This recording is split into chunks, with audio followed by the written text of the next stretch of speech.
Dystopia tonight.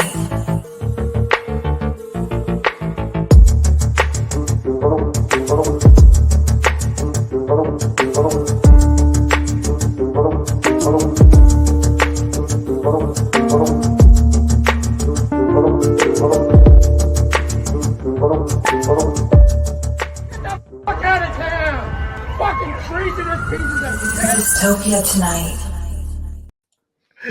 Hey, ladies and gentlemen, my guest tonight on the show, we have a legend in the music industry from the Young Rascals, Felix Cavaliere. What's going on, man? Man, you got a great intro there. That's pretty cool. Thank you very much. I appreciate that, dude. Yes. That means a lot to me. Wow, it was really good. I mean, it's like interesting. Sounds great, by the way. Oh, thank you so much. Yeah, it was an interesting thing to piece together because I was like, how can I pack in 30 seconds everything that's happening in real, that people are experiencing, and then also throw in some footage of Godzilla fucking around. You know what I mean? Like, I feel like thank you. I appreciate it. What is, what? I feel like this is one of those things that I miss asking people on the show all the time because it's called Dystopia tonight. Do you have a general sense of dystopia? Are you a generally positive person? Do you, what's your outlook on life at this point? Oh, I'm a generally positive person. That's great to hear. Yeah, no, I have always been like that. I think music reflects it. I don't know. I guess it has to do with your genetic makeup. I agree. I think it absolutely does. You're totally right. But also, like, you know what, too? I think the era of music where you guys come from and your music in general is very upbeat and positive. And even at times, like, even the music from back then that maybe if you listen to the lyrics a little bit had a bit of a sad or like dark undertone, you guys still sang it positively. So you didn't even know, you know what I mean? Like, you're bopping along to a song and then you would kind of listen to the lyrics and be like, holy shit, I think this guy wants to kill himself. Yeah, but it still had like this upward vibe to it, Yeah. As I say, I think that's kind of, either from your parents or from your upbringing, or just the grace of God, or just some luck, Yeah, absolutely. I mean, when you guys started, I think, I don't know, was music just a passion of yours to begin with, or did you have something else in mind that you were looking for and you fell into music? Like, what was the beginnings there? Well, my story started, very young. When I was 5 years old, my mom saw some talent.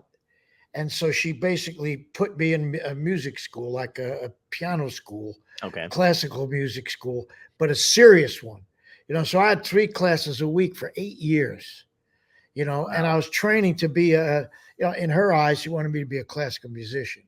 Okay. So I had music in my brain, in my hands, in my house since I was a boy. And basically what happened is I went to junior high, and my first day in school, this gentleman, this guy was become my dearest friend, asked me a question. He said, "Hey, man, you like rock and roll?" Now, I don't know what the hell he was talking about because we were kept a little strict with the music, Okay. But I said yes. Went home, turned on Alan Freed because, growing up in New York, we had The Beginning. Yeah. The Beginning. And I heard these guys playing the same instrument that I was playing, like Ray Charles, like Little Richard, like Jerry Lee Lewis, like Francis Thomas. I said, what the hell is that? Wow. And it's interesting because I could understand what they were playing from a musical theory perspective, but I never heard anything like that, So that's really what started me on my magical mystery tour, Nice. Right there. That's beautiful. And it's cool because, I mean, I don't know, how did because it's weird, like from my perspective, or my generation's perspective, because I've been doing stand-up now, it'll be 20 years in November. And then, I started when I was 20. But, I feel like even for people younger than me who are in the entertainment industry, there is a genuine conversation that you have to have with the adults in your life about what you're going to do, with your life. Oh, yeah. Well, did you have that conversation with your parents? Absolutely. Come on. And we're Italian. What are you talking about? But of course you do. You have Exactly. That's where where I'm going with this. Well, I mean, of course. Yeah. But like you said, your mom was supportive. What did your dad think? Well, I mean, it's a whole story. And I wrote a book about it too, Right. because it's a whole story. I had no idea I was going to be a musician, man. I went to college Mhm. to be I was in pre-med Wow. at Syracuse. I started a band up there. You know, Yeah. we had Lou Reed in our school, people like that. Oh my God. And I had no idea. I mean, if you want to hear a story, I'll tell you the story. But Please. you know, I had no idea. You know, I started a band that people liked the band. You know, I mean, like really liked the band because you know we were okay. We had 3 different fraternity brothers in the band, and we got an offer in my after my junior year to go to the Catskills.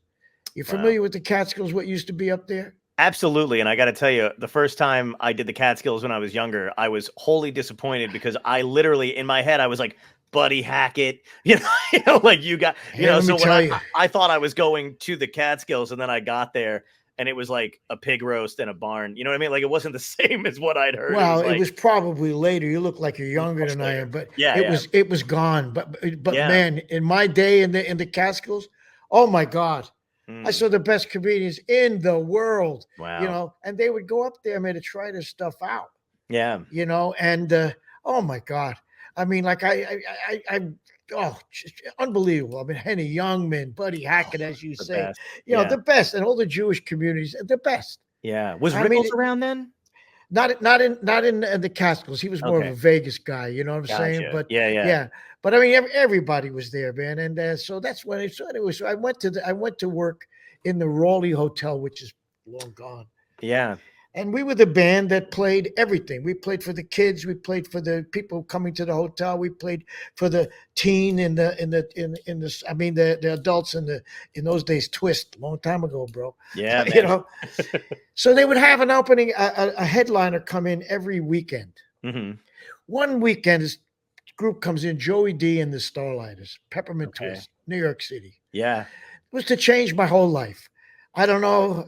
If I would have been the same, I met these guys. They were all nuts. They were all from New Jersey. They were totally nuts. But no, seriously. I mean, it was like, oh my God. So about a month later, they went to Europe on a tour, and their organ player quit. He got recently married.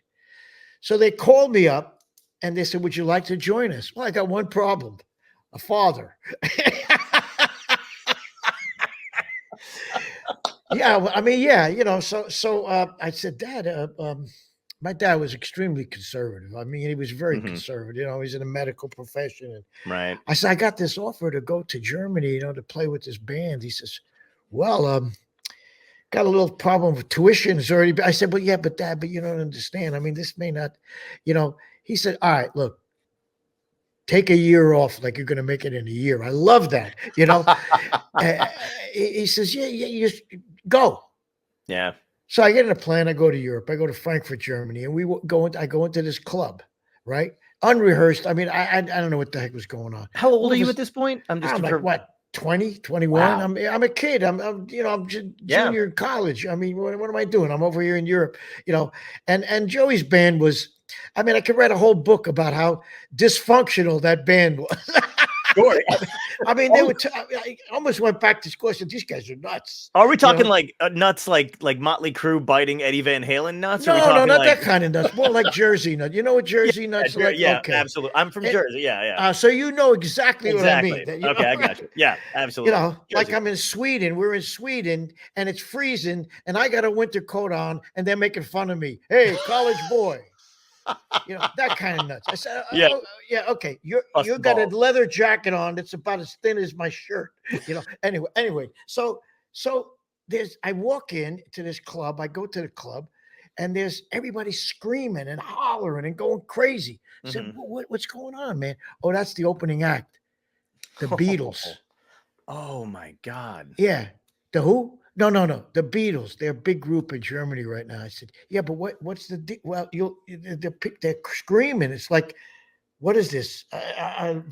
Viet Cong? What is? I didn't know what it was. So I hear these guys playing, with long hair. Never saw guys with long. And be honest with you, I said, man, they're all right. I mean, yeah, they might make it. Who knows? Until they started doing their own material. Right. I mean, with all due respect, I mean, when they do American songs, you know what? Yeah, I mean, come on, man. You know, Sure. they're not in our neighborhood. You know what I'm saying? Yeah, They're all yeah, right. absolutely. But when they started with the dun dun dun dun dun, I said, "Whoa, what's this, man?" Yeah. You know. But at the same time, at the same moment, I said to myself, "Shit, I could do that." Right, You right. know, I could do that. I could play that stuff, man. And look at all these chicks out there. I mean, this could be a fun thing, man. Maybe I should look into this. Yeah, yeah. The ultimate motivator. And it started. I Yeah. said, "Yeah, I could do this." You know, That's and that's the beginning of the story. You know, and so the point I'm trying to make is, I had no idea. right. But that must have been the fun of it too, like having no real set game plan. Like the thing I love about, you guys and bands and TV shows and all that from back then is how much of it you guys were doing by the seat of your pants. There was Absolutely. no and you guys created all these you know what I mean? It's kind of weird for like us, like my generation in general, because other than like maybe TikTok or the internet, it doesn't it's only like a short window of opportunity when not just opportunity, but I mean like to have something be like the Wild West where you don't know how it's going to work. People figure out shit and how to monetize it, and then marketing people come in real quickly. So it's anything authentic right now seems very short-lived. Whereas back then, since there was no 24-hour national coverage of a thing, you guys got to change and experience stuff like in real time, you know what I mean? From club to club, venue to venue. And then it was just word of mouth. So it seems like a very unique, like very beautiful time to experience and to have lived in. Oh, the good old days. Exactly. Oh, I remember. Yeah, There's a comedian that did a whole bit about that. That was really? Oh God, because it was hysterical. Oh, did you guys feel a sense of camaraderie with comedians back then? I like to laugh, man. Yeah. I always like to laugh. No, comedians, like, with all due respect, comedians are pretty weird. No, seriously. I mean, you know that. When I first 100%. Oh, man, we used to do the Ed Sullivan Show, and I'm going back there to Buddy Hackett saying, "Man, I freaking love it." And he almost crushed me. You know what I mean? Do?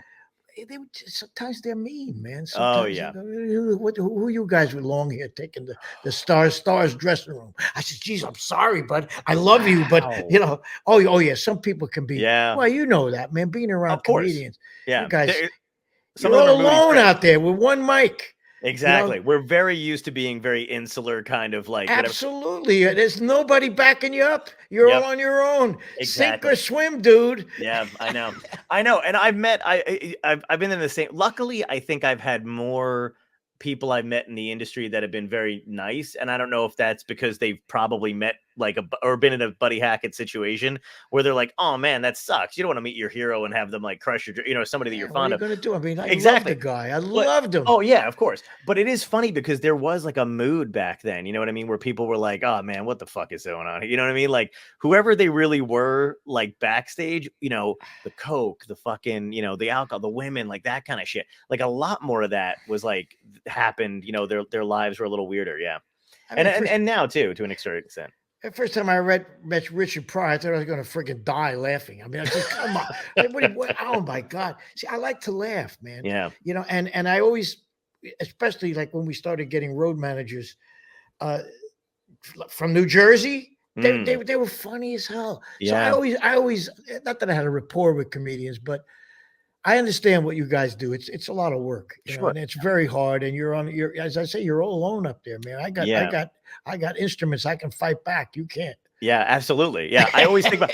I swear to God, man, every comedian that I talk to on this show either wanted to be a musician, and every musician kind of wanted to dabble in being but it's so funny because I envy everything you got. Like, I would love to just break into fucking song after a joke bombs and just be like, "Anyway, here's Hey Baby," you know what I mean? Well, no, seriously, in the old days, in the mountains there, almost every comedian had songs. Really? Oh, every single one of them, man. I'm talking old time now, bro. Wow. Every one of them had a song. Every one of them sang. Like they closed, like the famous Jimmy Durante. Yeah. All of them, they sang. Yeah. That's so awesome. It's probably what you're talking about, that they're never satisfied. 100%. I swear to God, it's so true. Yeah. Never. They got to have it all. They played a song at the end of their set. And some of them obviously were very, very good. Sure. Well, even back, I have this conversation with one of my buddies all the time too, because he's an old, like his grandfather started in vaudeville, so he was always very much like connected to the business in some way. But I always talk about how if you wanted to perform like way back in the day, like if you were an actor, you had to be able to sing, tap dance, fucking, That's right. do it. Right. Absolutely, you got it. I'm lucky if I can walk straight. You know what I mean? Like exactly. Well, yeah. Yeah. Well, you see, it's the same thing in the music field. I mean, prior to AI, you either sang or you got the hell out of the room. You know what I'm saying? I mean, you were good. We couldn't fix you up, man. We could double you, sure, but that's it. So the guys, the people that I love and admire. Matter of fact, a little plug here. My last album, that's what I did. I took 5 songs from my favorite artists and favorite songs, re-recorded them. I got Benny King, man. You don't get any better than that. No, you don't get any better. Marvin Gaye, Jackie Wilson. Yeah. You just don't get any better than that. No, I know. Exactly. Really. And that's another thing too, man. It's a testament to how well you've taken care of your voice and stuff and what you can do. Yeah. Oh, dude, absolutely. Because I'm such a huge music nerd and I love all the documentaries I've seen over the years. But it's such a bummer when you see people who either didn't take care of their voice over time or just had the misfortune of just having stuff go wrong. You can't help that. It happens. And we can totally cut this question if you don't like it, because I don't mind doing it. But I would love to get your opinion on because a friend of mine who knows somebody manages Frankie Valli, and certain videos. Frank is a good friend. Yeah, he's a good friend, and I love Frankie Valli, and I've been trying to get him on the show forever. But I've seen some videos that have popped on recently. Where He's 90. He's 90. But give me a break. I agree. But like they're like, he's clearly, he's got the backup singers, but he's lip syncing is what it looks like, right? Of course. Now let me ask you this though. Is it him? Does he still do you you're his friend? All the questions from a fan's point of view is I hope he still wants to do it. Lip syncing or not, he's a legend. So it's an honor to be able to sit there and see him. But you get this kind of thing, you're like, man, he's 90. Is somebody making him go out there and what I mean? Because he walks out and you're like, I hope he's okay. It's not elder abuse, is it? Let me see how I can look. Money is not the issue. Okay. I mean, come on. Those guys, when they did the Jersey Boys. Sure. Yeah. I know. And because Bobby Gaudio has a house here in Tennessee, in Nashville, Okay. They don't need money.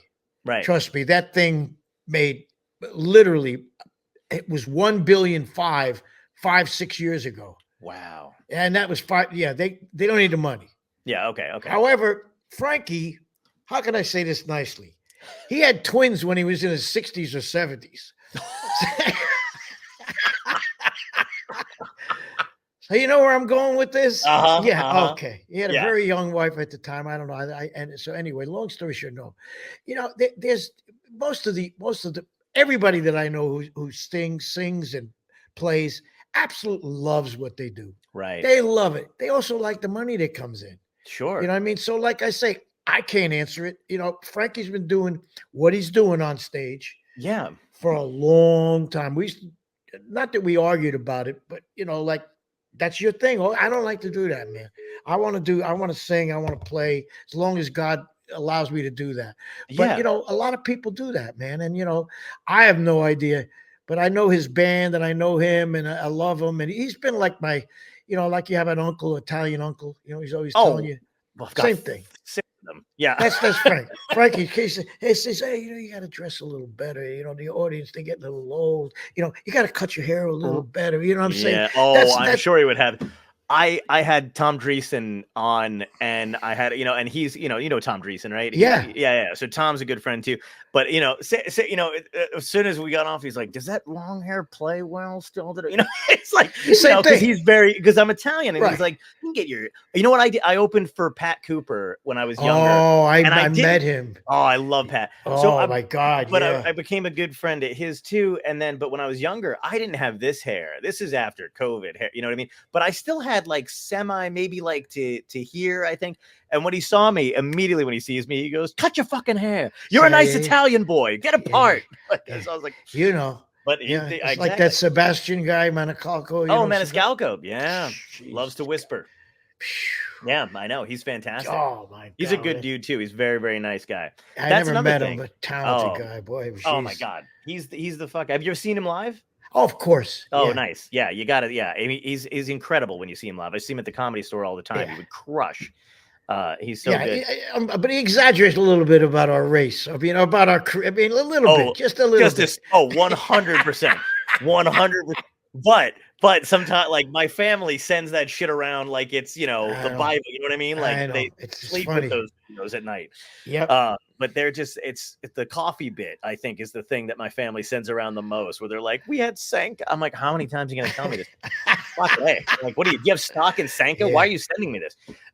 But no, he's amazing. That's cool, though, about the, I do love the kind of dedication, because I was thinking of, Dick Shawn, is a comedian from but he, again, my comedy buddy, we'll talk about this just as performers, that he wound up, literally dying on stage. He did it until he couldn't do it anymore. Well, and I met him in my first kind of professional show before, right after I was with Joey, I got asked to join a band in Las Vegas. Now you're talking the Desert Inn. Wow. And Dick Shawn, he was there. He was probably appearing there or something. And he kind of told me, he said, look, man, let me tell you one thing. See that room over there with the ding-a-lings and the slots? Don't go in there. Wow. So I think that's what happened to him. I think, see, these guys, the story, what happened to these guys out there. Yep. They, now you're working for nothing, and you owe, and you don't want to get your legs broken. And absolutely. But Dick Shawn, man, a long time ago, man. Yeah. Wow. That's great. I had a guy that I work. He passed away, but he used to be like Richard Jeni's best friend, and I traveled with him a couple times to do gigs. And, he would tell me these fucking stories, you know what I mean? As we're driving to do this casino in upstate New York. And then, cut to like literally that night after we're on stage. And he's like, hey, man, can you loan me like whatever? And I'm like, oh, dude, you just told me like all these fucking stories. Now that may be the guy, Richard Jeni, right? Is that his name? Richard Jeni. Well, he was his best friend who I was with. Yeah, but Richard. Check his if you can get any of his YouTube. I think he's the one that talked about the good old days. Yes, absolutely. And that's where I got that. That's really. Oh, that's the guy. That's so funny. Yeah, I was thinking that, and then I was like, no, Richard Jeni. Oh. Great bit, man. Absolutely. When I was a young old man, I remember. That's the guy. I couldn't think of his name. I think that's in his special called "Crazy from the Heat" or "Boy from Brooklyn," one of the two. Good. I don't know which one. So the interview's a success because I found that out.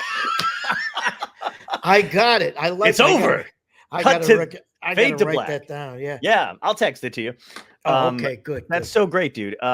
No, so that's awesome. And now, like, is there anything in particular that you feel like, because I know some people when they're younger and stuff like that, they start to emulate a certain artist or certain performer. When you started out, did you feel like you knew who you wanted to be on stage, or did you go through variations of that? Like, what's the artistic process there? Variations of that. Okay. Yeah, there's so many people that I wanted to be like, I mean, I wanted to Ray Charles. I wanted to be Ray Charles, I wanted to be Marvin Gaye. I wanted to be Elvis Presley. And then I learned about producing, and I wanted to be like Berry Gordy, Yeah. It's just like, there's no limit except for what you put on yourselves, especially if you're, quote. Yeah. I mean, I really believe that, hey, I can't, that's bull. You can, man. Yeah. Especially if you're smart enough to get the education to go along with it. Right. You know what I mean? And to keep your, like, I'm not going to play football, obviously, but Yeah, I can't shoot hoops either. I'm 5'4". Yeah, that ain't going to happen. You and I are the same height, I think. So it ain't going to happen. No. But, maybe we can get on each other's shoulders. That might work. Exactly. We could do it that way. Yeah. The women beat us, for God's sake. Yeah. But anyway, no, seriously, I never felt restricted, and again, that has a lot to do with your upbringing. You know, your parents can make you or break you. They can say, you can't do that. The hell with that. And I know a lot of parents like that. I mean, they say, no, that's not a good idea. Don't do that. Right. Mr. Gates, don't do that. Yeah. Forget about that MS crap. Yeah. You and your keyboards and your clacking and your computer. Stop it. Get a real job. Get a job. Get a farmer. Yeah. Cut your hair. Oh boy, yeah. Yeah, no, that's crazy. I mean, the Berry Gordy stuff. That's another guy whose name has been mentioned a lot on here, Oh just as wow. far as an influence goes. Do you feel like you and your bandmates were like, because I know some artists refuse or kind of push back against. I'm talking about myself. The business side of stuff. But do you feel like you guys got a good handle on the business end of things? No, me neither. I'm not either. Well, one of the things I learned by having to put the Rascals together is that communism does not work. It's a long way to go. It's a long way to go. Yeah. You may need a dictator here and there. You know what I'm saying? Because Yep. yeah, without a strong manager, Mm, we were in trouble. right. Because you're only as good as your weakest link, and when it's one man, one vote, not a good idea. Right. Right. So if there's any regrets, is that I didn't carry a gun. Because it would have been I didn't see that coming. a lot easier, That was great. Yeah. No, seriously, man, it's not funny, but it's funny because Sure. we destroyed ourselves internally. Right. And like we had 3 Italians, which I don't have to say anything else, right? Yeah, no. I just had a fight. Yeah, my family's always in a constant. You know what I do love about fights with Italians is that you could argue and have the vocals be so high that everybody within a 12-mile radius can hear you, and then as soon as you're done, you're like, "So are we doing like pasta? Are we doing pizza? For dinner? What are you doing for dinner?" Absolutely. Yeah, and that's it. Yeah, and people don't understand it, but obviously you understand it. But I mean, like I say, today it's nuts. I mean, it's crazy out there. Let's face it. I mean, I always think about like with what happens today sometimes with the way I mean, I'm not going to be one of those people who like shits on the younger generations, and that's fine. They've got their thing, but it is kind of funny to me because I'm like, man, the way my parents used to fucking argue, if anybody overheard that shit, of course. But it was an Italian household, right? So it's just how it is, and today it would have been like, the cops would have been out there. I mean, sometimes the cops are at the door, but but then they were like, oh, it's just the Poveromos. Poveromos. That's a nice name. Yeah. Thank you. No, yeah. well, I moved down here to Tennessee. I'm sure you could tell, right? Yeah. And quite frankly, I've got 3 girls down here. We had a tough time down here. Oh, you did? Oh, absolutely. Yeah, I can imagine. I mean, it's a whole different. That's interesting because people always talk about culture shock, meeting Italians or coming into Brooklyn or that kind of shit. They don't talk about the Italians that have to go other places and they're like, absolutely. Oh man, this is not. Well, again, I wrote about this in my book. I mean, I started off pissed off about the way they treated my mom. Sure. Because my mom was a professional woman. I mean, she was way ahead of her time, and we moved to Pelham, New York. Okay. Excuse me, Yeah. And I witnessed something then that, it started me on my path to being a renegade, rebellious. Yeah. I said, what are you talking about, man? I mean, what are you, crazy, man? Right. You can't join the country club because why? Because, you've got vowels in your name? Wait a second. What the hell? Now here we are, 2024? Same crap. Same crap. Yeah, absolutely. When are we going to learn? I don't know, dude. I don't get it. But we can go to the Olympics and cheer everybody that's not of our race. We just won a medal. No, you didn't. They did. Right. Exactly. Yeah, man. I know what you mean. Anyway, we as Italians, I'm proud to be Italian. I'm sure you are too. Yeah, absolutely. You ever been over there? I've never been, and I'm. Oh man, really, come on, get over there. All right, I will go. I'll go. I really, really want to go because I gotta think go. Gotta go. And I think my great grandfather jumped ship. He's from Italy, and so was my great grandmother. Yes. And and so it's like I know we have family over there. What's really weird? As of like I think about 5 or 6 years ago, so my family's from Formia in Italy. But I don't even think they knew this. There's a small coastal town called Poveromo, and because of I didn't know that, but because of doing stand up and then getting a bunch of shit on Instagram and online, these people found me. these I think they were like, they must have been like in their 20s at the time when they reached out, but they started talking to me in Italian, and they were like, hey, you have the same last name as the place we live, and you're famous, you're a comedian. And then I was just like, oh man, I'm like, I have to Google translate all this shit because I actually don't know what I felt so bad that they thought I would know. Plus, and I we're was stupid. We're stupid. You know, I mean, what are you going to do? We speak one language, maybe. Exactly. Yeah. I Exactly, know maybe. mozzarella. Exactly. You know? And I know all the bad words. And I know all the stuff my grandmother used to say. Stunada, aspetta. Well, all I can say, like, for example, you know John Sebastian from A Lovin' Spoonful? Sure, yeah. John is Italian. Right. He was born, he speaks fluent, but he speaks with Florence accent. But he knows, you know all those words you're talking about? Yeah, yeah. He knows what they really mean. Oh, wow. Holy Seriously, shit. instead of what we think they mean, right. which is all slang. But anyway, what I was going to say, when you get off the plane in Rome, you don't have to go past the airport. You go like, what are you kidding me? Look at this statue over here. Wow. What are you kidding me? What am I in the museum? No, you're just in Rome. Just in Rome. Wow. Was that Leonardo da Vinci? Oh, I see. Oh my God. And not bad, huh? See, they don't know. Well, they should know a lot more about, you know, what we come from, which is freaking pretty cool, man. Let me tell you. Pretty cool. I know. And plus there's so much art and so much history. Oh my God. Like, so it's just, and plus, man, I'm dying to try the food, like just in general. They said it's better than anything. I mean, my dad was a really good cook, but it still doesn't matter. You know, I mean, like, you know, Italy's Italy. And I'm one of those people that if somebody was like, hey, if you were on a desert island, what would be the one food you would eat? And it would probably be some kind of penne, you know, or baked ziti. Well, I really feel that you should go and just, you know, if you have a family, just to see like, oh, this is what it's all about. Right. Now I get it. Yeah. I definitely will. Someday. I'm going to tell them Felix sent me and see what they say. Oh yeah.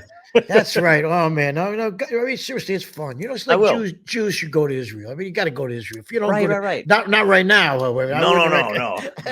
Now, what are you trying to kill me? It might not be a good time to go. Yeah, no. Now is a bad timing, bad battle plan. Flights would probably be cheap though. Oh yeah. I think there's a connecting rocket. If I'm not, I think I'll probably have to cut that. No, but it's interesting now. Like, it's a good one though. I like that. Yes. Thank you. I'm not bad. I'm pretty quick when I need to be. No, it's crazy, man. It's fun too, because like for us, I mean, for you especially, is there any place in particular that you know, even when you were younger, you know, because we all have landmarks in our careers, right? You know what I mean? Where you're like, okay, but was there a point where, whether it was TV or maybe a venue, where you felt like secure, like you got it, you know what I mean? Like, oh my God, we made it. You know what I mean? Like, this is, now we're comfortable. We have the band together. We have our management. And also we just got this gig. You know what I mean? Like, what was that for you?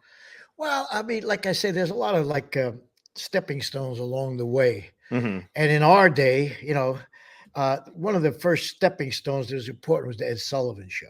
Oh, nice. That was a big. And we did it 6 times. We had our own dressing room there, you know what I'm saying? And I really, there's a lot of really good memories there. I could tell you that, you know, that was like, you know, the beginning of saying, oh, okay, we're doing okay here, you know? Yeah. And then from a family point of view, you know, I can remember, see, my dad, we lost my mom when I was real young. But I mean, the point is, they were these television shows, and my dad, you know, he was a dentist. He was like a very conservative. You know, he said caca. He didn't say nothing else bad, you know? Yeah. So there was this one show on TV. I think it was called That Was the Week That Was. There was this very attractive lady on the show, beautiful blonde, I guess, movie. I can't remember names. I can't remember mine, but she was on the show with us. So my dad, he liked her, you know? So she was in the green room with us, and I didn't tell my dad. I says, hey, Dad, come on. I want come into the green room. I want to show you what it's like. And here's this woman right there in all her friggin' glory. Shit. And he went, you know, you have stories like that. He went, that's great. It's very cool. Be cool, Dad. By the way, this is oh god. Oh, You know, nice. man, you gotta love families, man. Absolutely. Yeah. Yeah, gotta love families. I like that you said that because it is nice to be able to get to a certain point where you're able to bring your friends and family to stuff that's like super cool. You know what I mean? Where it's not like somebody invites you to a concert or whatever it is because of, what you do in the industry. And then they're like, here's some extra tickets, bring your friends. And then you're just like, hell yeah, man, this is a nice thing to do, and then you get to meet people. It's so much fun. Well, I'll tell you another story. Right? I mean, like I said, we're on the Italian theme here. So, we Rascals were huge in Hawaii. Oh. We're really, I mean, a lot of reasons. Okay. A lot of it has to do with the kind of stuff we're talking about Italians being not welcome certain places. Right. Well, long story short, we were like Beatles in Hawaii. Wow. As a matter of fact, I don't know if you're aware of with that fire that just happened out there a year ago. Oh yeah, absolutely. I re-recorded one of my songs with Dolly Parton called My Hawaii. Yes.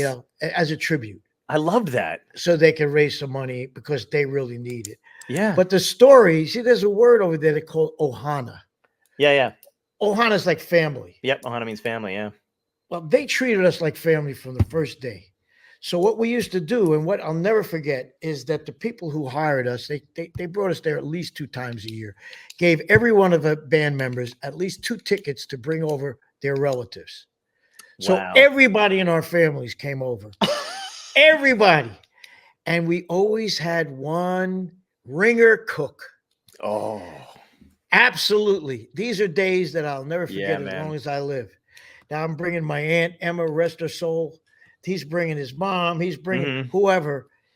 And we would go with the Hawaiians to try to find mozzarella, And it was like, come on, man. I mean, oh man, how could you describe this? This should be a movie. Oh, yeah. And then we would have a big dinner, if we were lucky enough to stay there, which we usually did for a couple of days after the shows, nice. And come on, man. How could you replace that? Man. Yeah. You can't. So No. we had a lot of fun with Hawaii and our families. Hey, I love that you have a mozzarella story like that because you have no idea how much mozzarella means. So this is almost an inside joke between me and my friend every year around Christmas. So again, big Italian family. You got your family here. There's Christmas shit going on, whatever. And my buddy Joe Starr, who was my mentor when I was younger, when I started out, he saw me do stand up when I was 20. And then he's one of these guys he was in, he's been in movies that Spielberg has done and a bunch of other guys, and whatever. And he's a comic for like 40 years. He's a great, great dude. And then, but he's been like around and now we're just good friends for years. But basically, he would talk to me when we were talking during the holidays and I'm just like, these fucking people are driving me crazy. And he knows. You know what I mean? And I gotta get some air. He's like, well, what are you gonna do? And he's like, you haven't even, dinner's about to be ready. I said, you know what I'm gonna do? I'm taking my fucking mozzarella and I'm walking out because I had gone to buy it. That for some reason killed him. And he goes, and so now every time I'm complaining about something, he goes, you know what you're gonna do? You're gonna take your fucking mozzarella. It's right. It's like it's like the famous, the Godfather. Don't forget the cannolis. Don't forget the cannoli. Right. Exactly. Yeah, but we got a group of guys down here because Italians is like a little rare down here. Oh yeah. Oh like man. I get it. We got a bunch of Italians that the men cook, so a lot of them are musicians. So we get together, we call it the manja, and it's good. Some of them are pretty great. Some of them are good, man. Why don't you start a podcast called The Manja? Oh, absolutely. That's just what I need. I got enough problems. That's why. What is your name? What is your name? Cava. It's not that freaking. It's not that freaking hard, dude. Mr. Dude, Smith, it ain't that difficult. Yeah. I was gonna say, look at this right here. I got the same. Forget it. I did a gig when I was younger. I did a gig once where somebody messed up my whole name. I don't even know how they fucking did this, right? But I do this gig, and on the poster when I get there, it says appearing tonight, Joe Paladano. Oh, get out of here. Oh yeah. So my face is on the thing. So I get on stage and the only thing I did for the first 20 minutes when I'm headlining the gig, the first 20 minutes I did was go, when you guys see Joe tonight, you're going to love him. I'm just telling you right now. I just kept doing that. And the owner's sitting in the back, like all pissed off. I'm like, I didn't fucking but the audience was dying because they knew who they came to see, but the guy just fucked up. It's like, whatever, but it was just killed me. Well, that's but why I didn't change my name. I wouldn't do it either. I've had people tell me, and I said, well, look, I'm the third Felix, probably the last Felix, because it was a saint outside of Naples.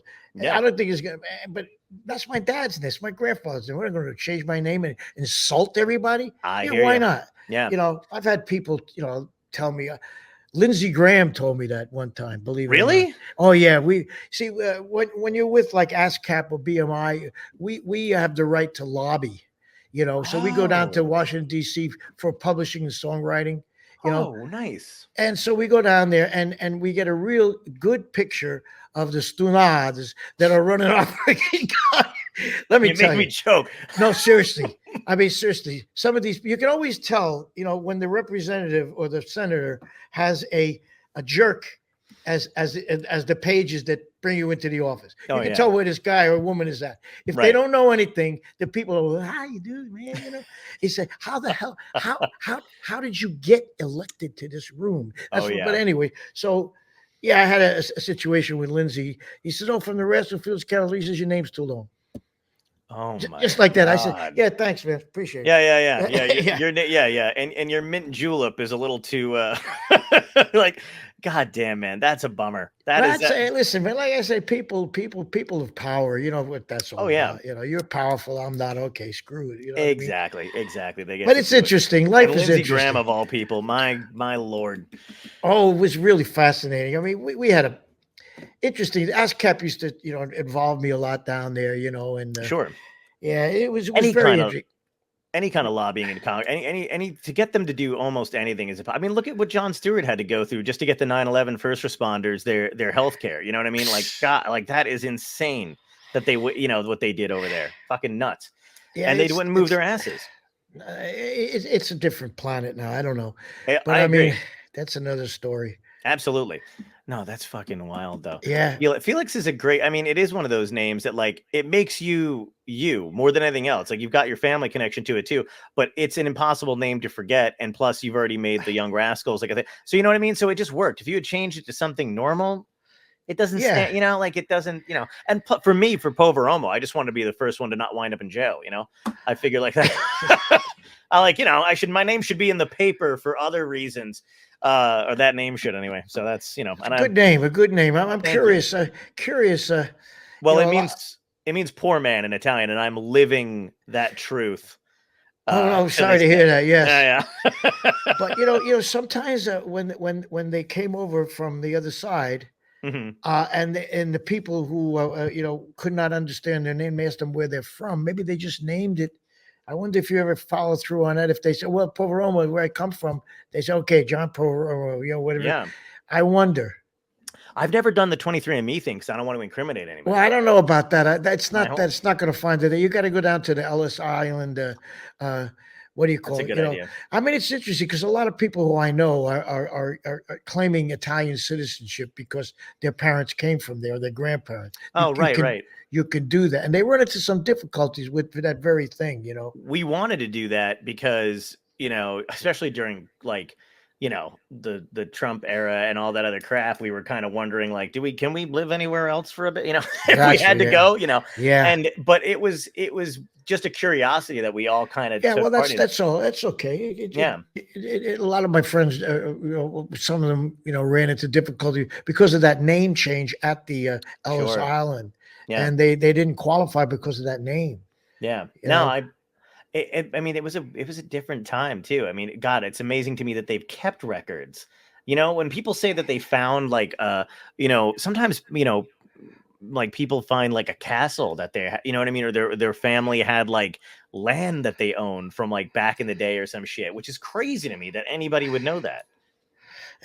Crazy, but they can still get it. Yeah, if they can still, that's even better. Exactly. If you could dip into that pile of money. So you're on tour now. Do you like it better now? Like as you guys are, kind of going back out on the road and doing stuff and having that, like, I don't know if you felt any pressure when you were younger or any No, competition. never. You didn't feel any competition with other bands? Well, but just so what? I mean, Okay. you mean only those guys in England, like the Beatles and the Stones and the Kinks? Nah, why worry about them? All right. No, That's cool. I studied with a guru for many years in New York City. Very nice. A gentleman by the name of Satchidananda. Oh, wow. Swami Satchidananda. And I remember one time, like, I used to kind of follow him around. You know, you need a road manager. I said, come on, I'll help you out. You know what I'm saying? And so I went, you know, and I was just, you know, I was trying to really wanted to be cool like that because I mean, the guy, nothing bothered him. He was obviously not Italian. Nothing upset him.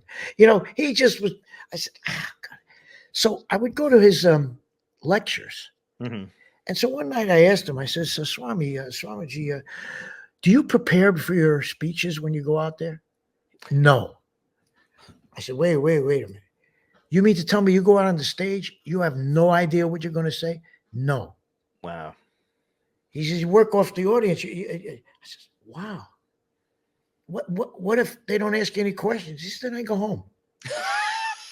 I have never been nervous a day in my life. Wow. On a stage then I go home. Like, yeah, I'm cool. That's it. Cool here. I'm cool there.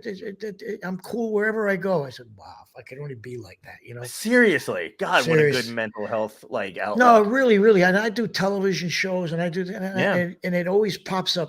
So I go home. Yeah, that's great. I still got a family. I still got a life. You know, I mean, I'm still here. It's just so interesting, man. I'll start thinking about that now. There's have you ever see the movie with Tom Hanks? I think it's called Bridge of Spies. No. Oh, yeah, Bridge of Spies. Yeah, I saw that. The actor that's in it, whose name escapes me, who I like, I think he's an Irish actor, but Tom Hanks's character kept asking him, hey, you know, they're thinking about, you know, they're probably going to give you the chair. They're probably going to kill you. Aren't you worried about that? And he always responded with, would it help? And I think about that all the time. Every time he asks him if he's worried, would it help? Yeah, well, that's like, the whole philosophy. The Buddhists think that way too. Like, what are you going to do? Absolutely. And to the opposite of that, almost the opposite of that. Usually before I go on stage, because I do like the idea that even as performers, we all still get like that excited butterfly thing, you know, in our stomachs. And when I was younger, I used to think that was a bad thing. I was like, I got to get that to go away. But somebody eventually corrected me in comedy and was like, you know, no, if you lose that, then you stop caring. And that's not a good thing. It's good to have. Nah, I don't agree. I don't agree with that. Look, you know, it's like, look, I'm good. I got to start thinking like that. I'm good. Yeah, you're right. Look at these people. They think they must think I'm good too, huh? Oh, that's a good point. Yeah. You know why it is? I'm good. Yeah. Because, you know, there's a great Dangerfield story. I love that you said that, though. I'm going to keep that in mind. But there's a Dangerfield story where Robin Williams was, when he was younger, he was at Dangerfield's. He was actually at the comedy club that Rodney owned. And Rodney was about to go on stage, and Rodney's standing next to him, and he just goes, look at me, I'm sweating. I own the club. Like, there you go. I love that. There you go. There you go. I own the club. You know, it's our ego. I mean, not to get philosophical. It's our ego. You know, our ego. You know, you're cool, man. Don't worry about it. Yeah, absolutely. You know, oh no, I'm not. Oh, yes, you are. Yeah, you're cool. Otherwise, you wouldn't be here. I agree. I mean, how long a career have you had? A week? Yeah. Oh God! So you're going to be at one of my favorite theaters in the Union County Pacific Arts Center. Yeah, you're going to be up there. Love that place. Good. They're great people, and you're going to be back. You know, you're going to be in New Jersey. Can you give me some? I mean, like, you know, New Jersey's got a great music history. Asbury Park, you got all that stuff. Do you have any like Jersey kind of stories you could tell, like from your days performing? Anything you're looking forward to coming back? Anything you're going to do when you come back here? You know what I mean? Like, anything like that? Well, we had two guys in our group from Jersey, with two guys in a group from New York. Mm-hmm. So we were like heroes everywhere in New York, sure. and I love it. The guys from Jersey, I must admit, a little out there, a little out there. But we had, I don't even know where to start. But you know, when I play, when I work, you know, the generation that I come from, you know, basically, and I say this on stage, if you come out, I will. see us, I'm going to come out and see you. You'll hear me make this. You know, I tell the people, I said, look, you know, our generation, because most of the people that come out, you know, they're a little older than, you know, most of the crowds. Right. I said, we didn't have any internet. Right. We didn't have any iPhones. We didn't have any Facebook. We had music. That's what we had. I do a little shtick there, which is like over the years, I said, like when Paul fell in love, we all knew it because he wrote a song. Mhm. When Keith got in trouble, he all knew it because he sang a song, I'm in jail, and I make them laugh. And I say, look, the reason you were all here is because of the music. Yeah. It's certainly not our looks. You know what I mean? You are here for one reason only. And so what I do is I say, look, I'm going to connect the dots, not only with my music, but I'm going to throw little snippets of other people's music that I know you know. Nice. And if anything, I'm going to keep you awake. Yeah. Because seriously, Perfect. I know a lot of these guys, but anyway, so I throw in a little bit and they sing for maybe 10 seconds, and they light up like nice. Shit, I remember that. I had sex to that song. Oh yeah. Seriously, I can hear their mental, that's what I do. I was probably conceived to it.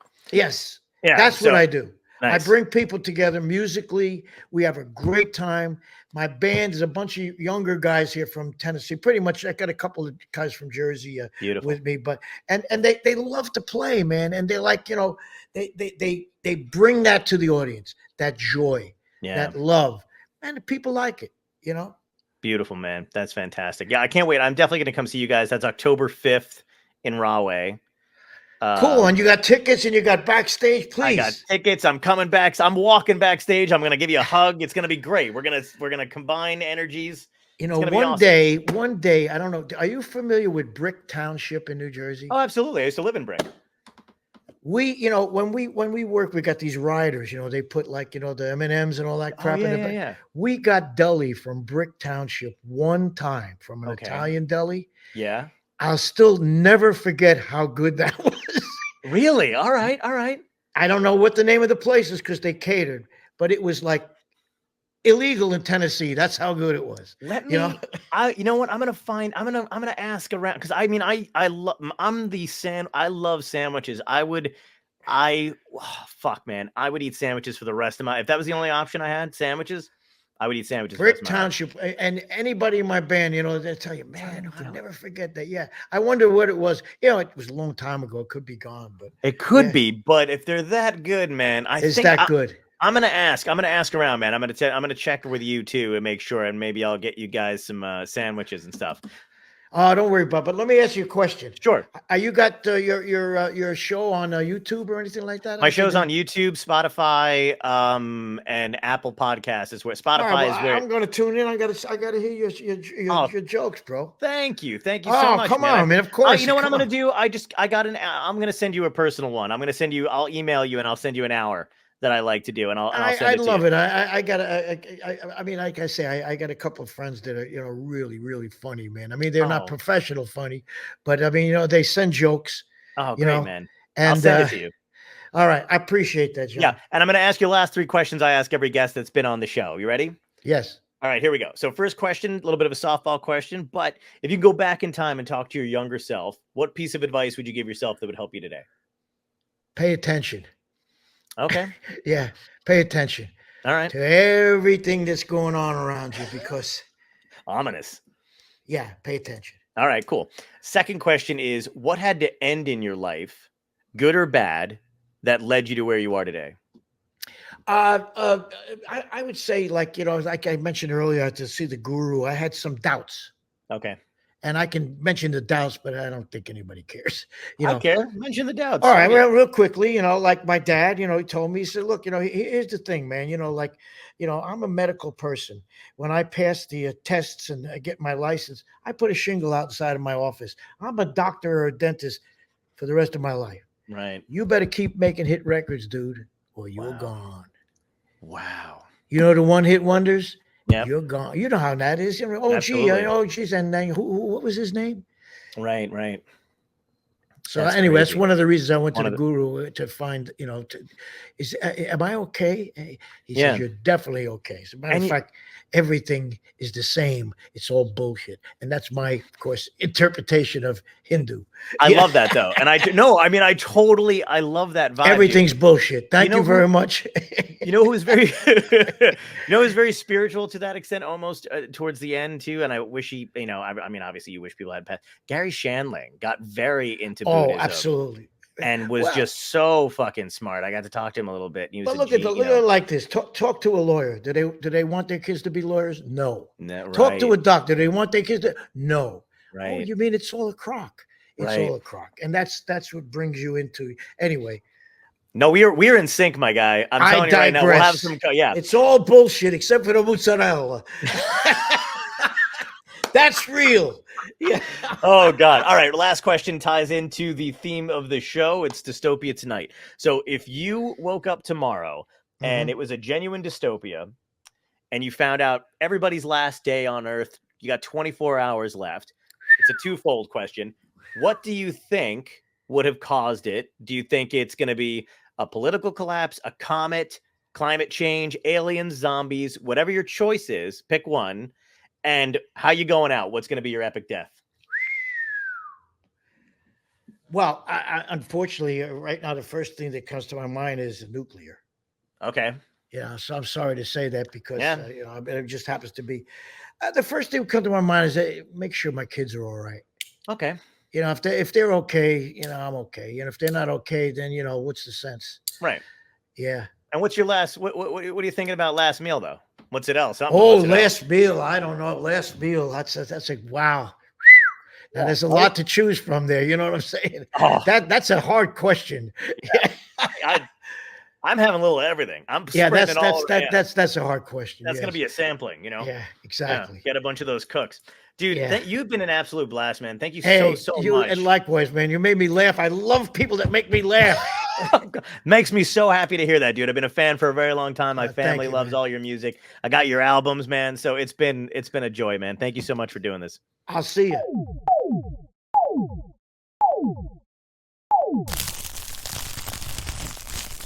Dystopia Tonight.